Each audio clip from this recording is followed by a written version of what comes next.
Ce qu'on recherchait, je crois, c'est principalement de rencontrer des gens qui avaient connu la même situation que nous, à savoir la perte d'un enfant. Encore une fois, on était très démunis, un peu au fond du trou. Et il était important pour nous de rencontrer d'autres personnes qui avaient vécu ce genre de situation pour voir comment eux vivaient ça, comment eux s'en sortaient, pouvoir partager, pouvoir dire les choses. Voilà, je pense, ce qu'on a d'abord cherché. Le premier contact, voilà, c'était effectivement par Internet.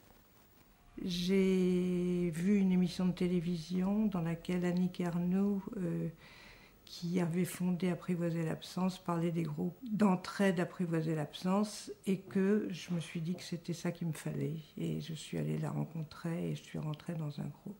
Dans les dernières pages de ce livre, il y avait une liste d'associations. Pourquoi j'ai appelé celle-là plutôt qu'une autre? Je crois que les mots « apprivoiser l'absence » ont résonné en moi. J'ai téléphoné, je suis tombé sur quelqu'un qui était extrêmement compréhensif avec mon histoire. Pour commencer dans l'ordre des choses, j'ai trouvé d'abord une animatrice qui m'a reçu. J'ai trouvé devant moi une personne souriante, chose inconcevable après ce qui m'était arrivé.